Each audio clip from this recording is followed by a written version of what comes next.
Good morning बच्चों। उम्मीद करते हैं आप लोग स्वस्थ होंगे, आपकी फैमिली में सारे लोग अच्छे होंगे, ठीक होंगे और लॉकडाउन का भी आप रूल्स फॉलो कर रहे होंगे। घर में रहिए, स्वस्थ रहिए, सुरक्षित रहिए और पढ़ाई पे ध्यान दीजिए। और अगर आपके पेरेंट्स, आपके पापा बाहर जाते हैं ऑफिस या शॉप के लिए, तो आप उनका भी केयर करें, घर से निकलने से पहले और घर में आने के बाद। और घर में जितने भी आपके ओल्ड दादा या दादी या नाना या नानी, जो भी ओल्ड पर्सन हो, उनका भी आप केयर करें।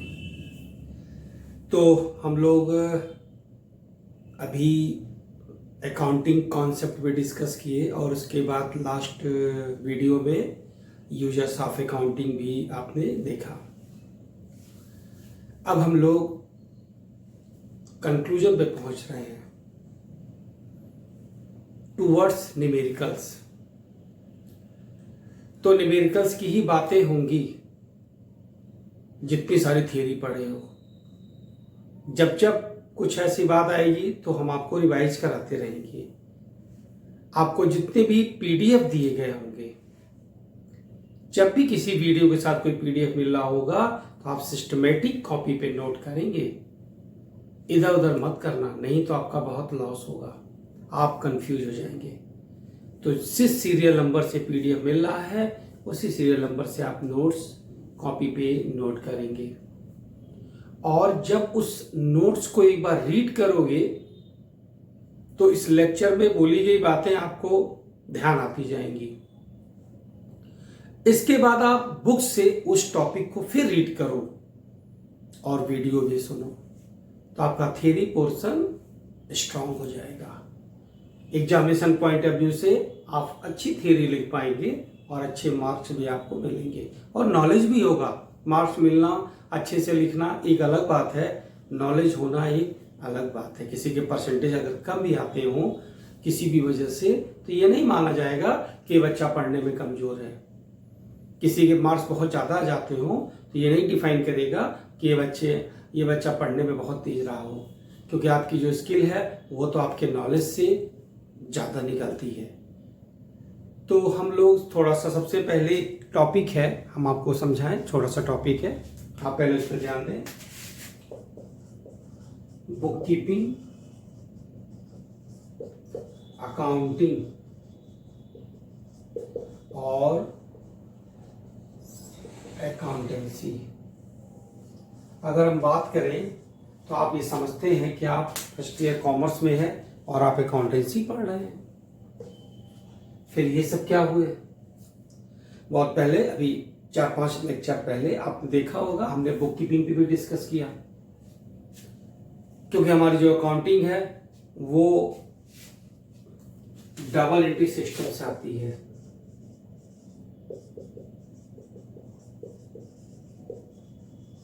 तो डबल एंट्री सिस्टम की बात मैंने इसलिए किया क्योंकि हम आपको लास्ट वीडियो में बताए हैं कि अकाउंटिंग के 4 सिस्टम हैं: double entry system, cash system, Indian book system, single entry system.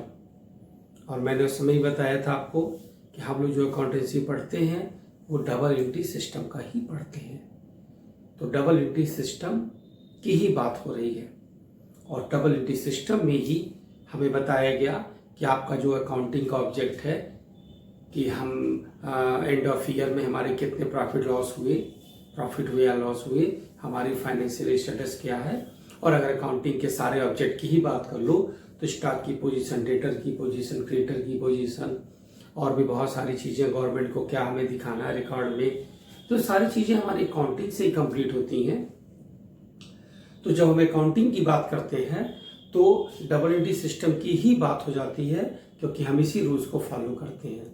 और डबल एंट्री सिस्टम की जब बात होती है तो मुझे सबसे पहले बुक कीपिंग की बात होती है कि हमें how to write in your accounting records, accounting transactions in your book, कि हम कैसे उसको रिकॉर्ड करें।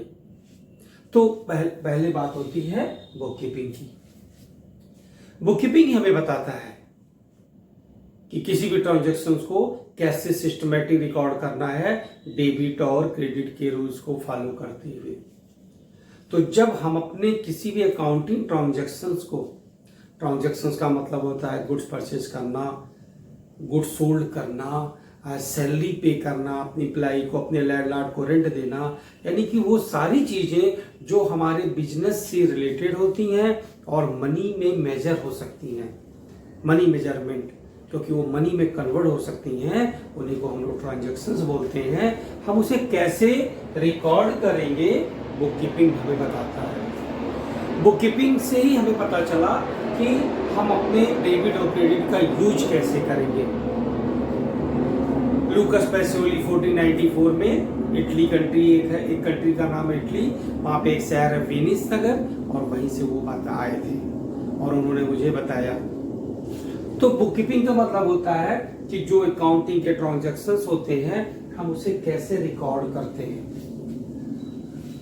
जब हम अकाउंटिंग को रिकॉर्ड कर लेते हैं तो हमारा जो रिजल्ट आता है कि हमारा प्रॉफिट हुआ, लॉस हुआ, यानी हमारे अकाउंटिंग के जो सारे ऑब्जेक्ट हैं जो फुलफिल होते हैं उसी को अकाउंटिंग कहते हैं। यानी यहाँ पे रिजल्ट फाइंड आउट होता है। और बुक कीपिंग और अकाउंटिंग की जो सारे प्रोसेस होते हैं उसी को अकाउंटेंसी कहते हैं। तो अगर आप कोई ट्रांजैक्शंस रिकॉर्ड कर रहे हो as per rules, book keeping है। और जब ट्रांजैक्शंस रिकॉर्ड करने के बाद जो तुम्हारे अकाउंटिंग का मेन ऑब्जेक्ट है, profit and loss find out करना, बैलेंस शीट प्रिपेयर करना, फाइनेंशियल स्टेटस पता करना, स्टॉक की पोजीशन, कैश का बैलेंस, बैंक का बैलेंस वगैरह वगैरह, जो हमारे सारे ऑब्जेक्टिव हैं, ये जब आप फाइंड आउट करने की तरफ चलते हो तो इसे अकाउंटिंग कहते हैं। और आपको एक थ्योरी मिली है जिसमें बुक कीपिंग और अकाउंटिंग का डिफरेंस आपने नोट किया है। इन दोनों चीजों को जब कंप्लीट करते हैं तो उसे बोलते हैं अकाउंटेंसी। जैसे आपके बुक्स पे बताया गया है कि अकाउंटिंग क्या है, it is concern with recording, classifying and summarizing of transactions. Actually जो अकाउंटिंग के ट्रांजैक्शंस होते हैं हम उसे सबसे पहले रिकॉर्ड करते हैं, फिर उसको क्लासिफाई करते हैं, अलग अलग कैटेगरी में डिवाइड करते हैं, फिर उसको पूरे एक साल के ट्रांजैक्शंस को समराइज करते हैं।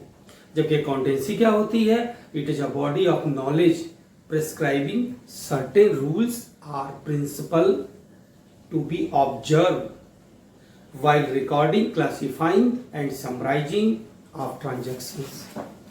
तो जब आप उसको रिकॉर्ड करते हो, क्लासिफाइंग करते हो, समराइज करते हो, तो इस टोटल पूरे प्रोसेस को अकाउंटेंसी कहते हैं। एक और बताया गया है कि it is a narrow scope, यानी अकाउंटिंग को नैरो स्कोप कहा गया है। According start where book keeping end, ये बोला गया जहां बुक कीपिंग खत्म होगा वैसे अकाउंटिंग का काम शुरू होगा। लेकिन अकाउंटेंसी को बताया गया it is much wider in scope and include book keeping as well as accounting. यानी अकाउंटेंसी को ये कहा गया कि ये वाइडर स्कोप का होता है, इसमें बुक कीपिंग और अकाउंटिंग दोनों मिक्स होते हैं। फिर बताया गया it depend on book keeping. जब हम अकाउंटिंग करेंगे तो हमें बुक कीपिंग के रिकॉर्ड को ही देखना पड़ेगा, तब हम अकाउंटिंग कर पाएंगे।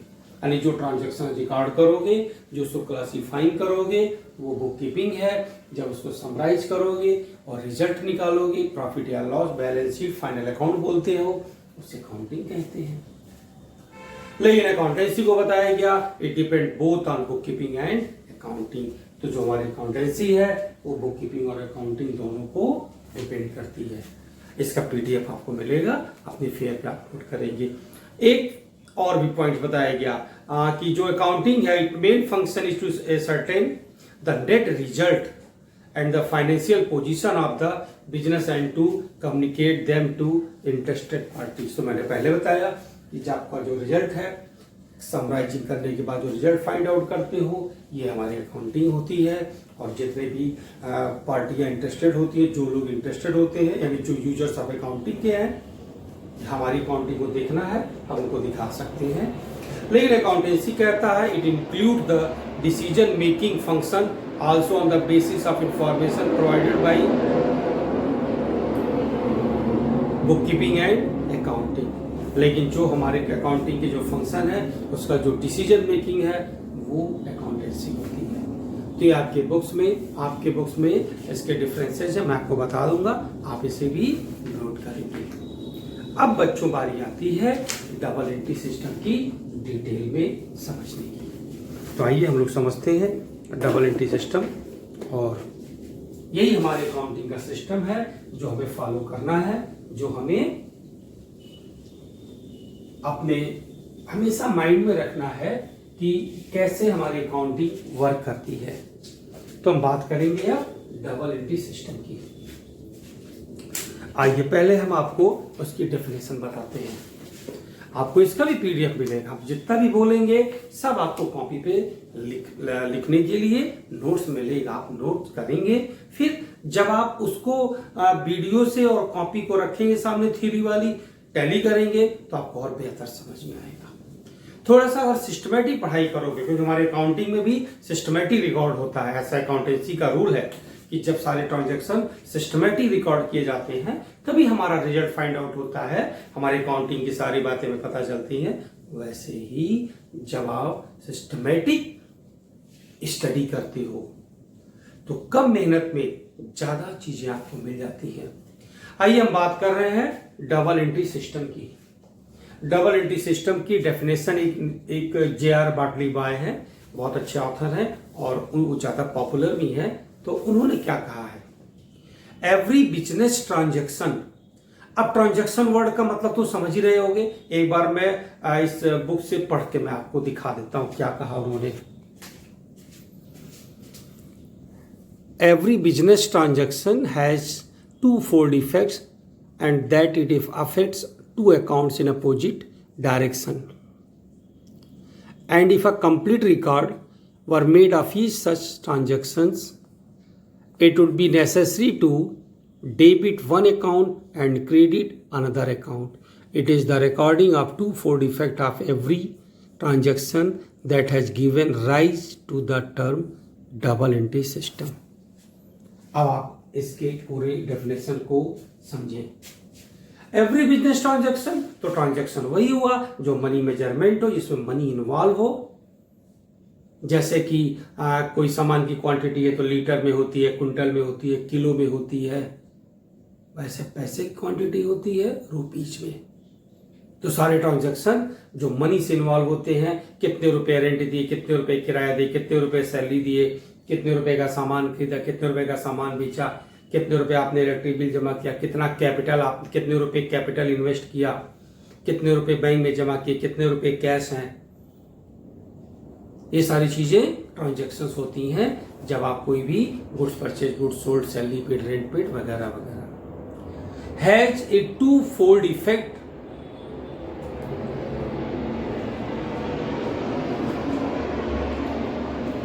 जब आपको हम अकाउंटिंग कॉन्सेप्ट बता रहे थे तो बताया गया था डुअल एक्सपेक्ट कॉन्सेप्ट। तो इन्होंने बताया है कि हैज टू फोल्ड इफेक्ट, यानी कि हर एक ट्रांजैक्शन के दो फोल्ड होते हैं, दो साइड होते हैं, and that it affects two accounts in opposite direction.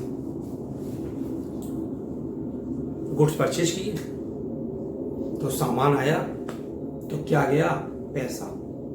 तो जब सामान खरीदोगे तो परचेज इंक्रीज हो जाएगा, स्टॉक बढ़ जाएगा, और कैश क्या होगा, डिक्रीज हो जाएगा। तो अपोजिट इफेक्ट हुआ, एक इंक्रीज हो रहा है, दूसरा डिक्रीज हो रहा है। तुमने आपने किसी कस्टमर को, राम को 200 रुपए दिए, तो अगर 200 रुपए दिए तो आपका कैश क्या हो गया, कम हो गया। बदले में आपने उससे अगर कोई सर्विसेज ली हैं, अगर आपने उससे कोई गुड्स लिया है तो आपकी इंक्रीज हो जाएगी। जैसे तुम अपने एम्प्लॉय को सैलरी पे करते हो तो उससे क्या लेते हो, सर्विसेज। तुम अपने होलसेलर के पास गुड्स परचेज करते हो, तो जब गुड्स परचेज करते हो तो सामान आता है, स्टॉक बढ़ जाता है। एक लेना होता है, एक देना होगा, या इनकम होगा, एक्सपेंडिचर होगा। हमेशा अपोजिट डायरेक्शन दोनों बताएंगे, एक इंक्रीज कह सकते हो, एक डिक्रीज कह सकते हो, लेकिन बार बार इंक्रीज डिक्रीज नहीं हो सकता है। देना भी हो सकता है, लेना भी, गिव भी हो सकता है, टेक भी हो सकता है। तो कोई भी होगा, लेकिन वो अपोजिट डायरेक्शन होगा।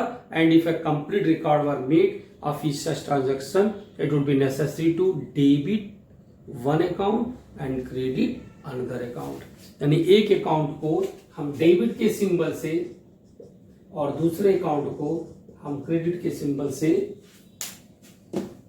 रिप्रेजेंट करते हैं अकाउंटिंग में। यानी अकाउंटिंग में मेरे पास ये दो वर्ड, इनके शॉर्ट फॉर्म ये होते हैं, डेबिट और क्रेडिट। तो इन्होंने बताया it is this recording of two fold effect of every transaction. यानी कि जो ट्रांजैक्शन के दोनों फोल्ड होते हैं जिसको हम रिकॉर्ड करते हैं। रिकॉर्ड मीन्स होता है रजिस्टर में लिखना, लिखने को रिकॉर्ड करते हैं, लेकिन रूल्स फॉलो कर, जो उसके रूल्स होते हैं उसके हिसाब से लिखने को कहते हैं। Every transaction that has given rise to the term double entry system. तो डबल एंट्री सिस्टम की डेफिनेशन जी.आर. बाटली बॉय ने बताई थी आपको। Double entry system is the most progressive, scientific and complete system of recording the financial transaction of a business. तो ये भी हम लोग बात कर चुके हैं कि हम लोग की अकाउंटिंग फाइनेंशियल अकाउंटिंग होती है। हम लोग फाइनेंशियल अकाउंटिंग ही पढ़ते हैं। हम लोग फाइनेंशियल अकाउंटिंग के बारे में ही बात करेंगे पूरे सेशन में और नेक्स्ट ईयर में भी, क्योंकि हम लोग डायरेक्ट मनी जहां इन्वॉल्व होता है उसकी रिकॉर्डिंग करते हैं। जबकि मैंने आपको बताया है कि अकाउंटिंग के कितने सारे टाइप्स हो सकते हैं, financial, management accounting, cost accounting, tax accounting, ऐसे ऐसे कई सारी चीजों पे भी डिस्कस हो चुका है। तो यहाँ पे जो फाइनेंशियल अकाउंटिंग होगा, तो जो फाइनेंशियल ट्रांजैक्शन, फाइनेंशियल अकाउंटिंग मतलब उसमें फाइनेंशियल ट्रांजैक्शन इन्वॉल्व होगा उस बिजनेस में, हम उसको प्रोग्रेसिव, साइंटिफिक एंड कंप्लीट। ये साइंटिफिक वर्ड कैसे आ गया? साइंटिफिक का मतलब होता है कि जब आप अपने ट्रांजैक्शंस को रिकॉर्ड करते हो रूल्स के हिसाब से, जो डेबिट क्रेडिट के रूल्स में जो है आप इंडिकेट करते हो, उस रिकॉर्ड करने के बाद जो हमारा रिजल्ट फाइंड आउट होता है, जहां पे मुझे पहुंचना है, यानी पहले मैंने ट्रांजैक्शंस को रिकॉर्ड किया, फिर क्लासिफाइंग किया, फिर समराइज किया, फिर रिजल्ट फाइंड आउट हुआ, वो बिल्कुल साइंटिफिक तरीके से हमारा रिजल्ट फाइंड आउट हो जाता है। तो ये टेक्निकल तरीका होता है इसका कि आप रिकॉर्ड करते जाओ, रिजल्ट मिल जाएगा। रिजल्ट निकालने के लिए आप नहीं कुछ कर सकते हो, आप रूल्स के हिसाब से स्टेप चलते हो, रिजल्ट अपने आप फाइंड आउट हो जाता है, जो तुम्हारे अकाउंटिंग का मेन ऑब्जेक्ट है। इन्होंने बताया है the rules of recording transaction under this system are so definite and clearly stated that the system is being used extensively in all country. मैं आपको पहले ही बताया था कि हमारी जो डबल एंट्री सिस्टम है वो हमारी पूरी कंट्री में, पूरे वर्ल्ड में फॉलो होता है। तो double entry system world wide होता है और पूरे वर्ल्ड में एक ही रूल फॉलो होता है डेबिट और क्रेडिट का। तो चूंकि हम लोग डबल एंट्री सिस्टम पढ़ते भी हैं, जबकि मैंने आपको बताया था अकाउंटिंग के सिस्टम में इंडियन बुक सिस्टम है तो इंडिया में फॉलो होता है, सिंगल एंट्री सिस्टम कोई जो है बिल्कुल इनकम्प्लीट रिकॉर्ड उसको कहते हैं। तो इस तरीके से तो डबल एंट्री सिस्टम बिल्कुल फॉलो होता है। हम आपको एक एग्जांपल देते हैं। According to this system every business transaction affect at least two accounts in opposite direction. तो ये तो पहले भी अभी हम लोग डेफिनेशन में बात कर ही रहे थे कि दोनों अपोजिट डायरेक्शन में बिहेव करते हैं। एग्जांपल बता रहा है, if the furniture is purchase in the business, अगर आपने बिजनेस के लिए फर्नीचर परचेज किया, अपने शॉप के लिए, शोरूम के लिए आपने सोफा, टेबल, स्टूल, चेयर वगैरह कुछ अपने कस्टमर को बैठने के लिए, खुद के बैठने के लिए अगर आपने फर्नीचर परचेज किया तो फर्नीचर इंक्रीज होगा, where as the cash is decrease होगा। जब फर्नीचर खरीदोगे तो फर्नीचर आएगा और पैसा जाएगा। तो जो तुम्हारे पॉकेट में, जो तुम्हारे शॉप में पैसा है वो डिक्रीज होगा, कम हो जाएगा। पेमेंट करोगे तो जो पैसे रखे थे उसमें से मान लो 10,000 रुपए रखे थे, 6,000 रुपए का फर्नीचर ले लिया तो 6,000 डिक्रीज हो गया। और फर्नीचर तुम्हारे पास अगर पहले से 15,000 रुपए के फर्नीचर आए होंगे तो 6,000 रुपए के और आ जाएंगे तो फर्नीचर इंक्रीज हो जाएगा, 21,000 का हो जाएगा। There can be no transaction in the business which affects only one account और which has only one aspect. तो इस तरीके से अगर कोई भी ऐसा ट्रांजेक्शन होता हो जो केवल एक अफेक्ट करता हो, वो ट्रांजेक्शन होता ही नहीं है, वो ट्रांजेक्शन नहीं हो सकता है। ये जो आपके सीबीएसई बुक का चैप्टर है, ये मैं आपको दिखा दे रहा हूँ, आप देख लीजिए इसको। ये 7 नंबर चैप्टर है, डबल एंट्री सिस्टम। शुक्ला के बुक में वो 2nd चैप्टर पे है, तो इसलिए और मैं आपको ये बता रहा हूँ, यही लाइन मैं पढ़ के आपको सुना रहा हूँ। तो आगे उन्होंने बताया है, there can be no transaction in the business which affects only one account और which has only one aspect. As such both the aspects of every transaction are recorded under system. यानी कि दोनों ट्रांजेक्शन के दोनों affect को, दोनों fold को record करना जरूरी है। और बट नेचुरल है कि रूल्स के हिसाब से डेबिट होगा और दूसरा क्रेडिट होगा। It may however be noted that the double entry system does not mean that a transaction is recorded twice. लेकिन इसका ये मतलब आप मत समझ लीजिएगा कि नाम है डबल एंट्री सिस्टम तो हर ट्रांजेक्शन को 2 बार रिकॉर्ड करते हैं, ऐसा नहीं है। ये कह रहा है कि एक ट्रांजेक्शन में 2 फोल्ड्स होते हैं, तो 2 फोल्ड्स का मतलब डबल फोल्ड्स होते हैं, ये बताया जा रहा है। एक ट्रांजेक्शन में जो 2 बातें होती हैं, वो 2 बातों को उन्होंने डबल बोला, और आप उसको जो रिकॉर्ड करते हो उसे एंट्री कहते हैं, और सिस्टम तो सिस्टम होता है। तो इस तरीके से हमारे जो डबल एंट्री सिस्टम है, आप इसको अगर एग्जांपल्स और भी आपको मिलेंगे बुक में, रिकॉर्ड करेंगे तो आपको समझ में भी आएगा। तो हम लोगों की जो बातें हुई, एक तो मैंने आपको बताया कि बुक कीपिंग क्या है, अकाउंटिंग और अकाउंटेंसी।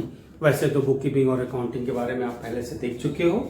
आज आपने देखा बुक कीपिंग, अकाउंटिंग और अकाउंटेंसी तीनों के बारे में। और इसके अलावा हम लोगों का डिस्कशन हुआ था डबल एंट्री सिस्टम के बारे में।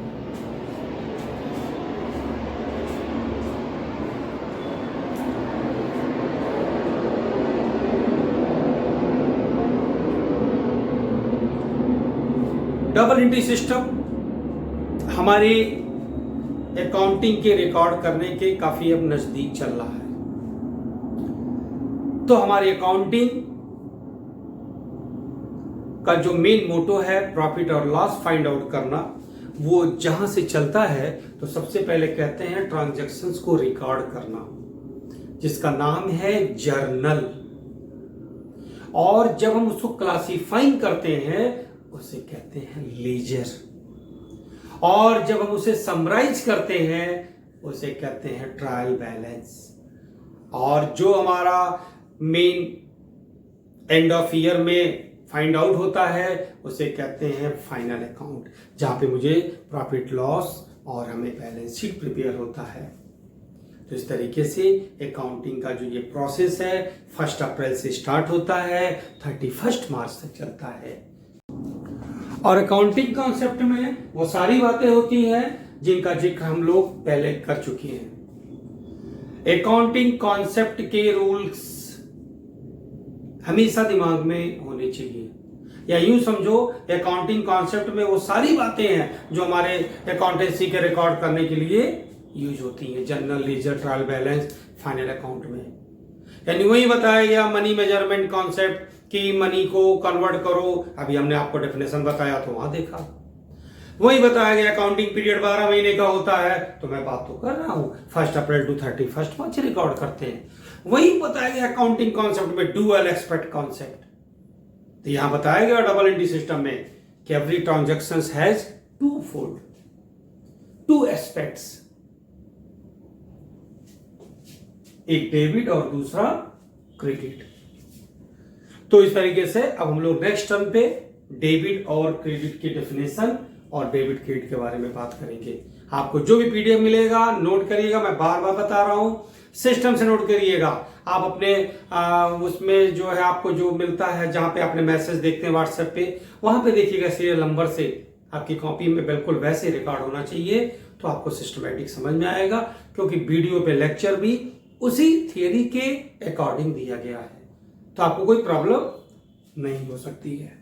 चलिए बच्चों, नेक्स्ट टर्म पे मिलते हैं फिर हम लोग।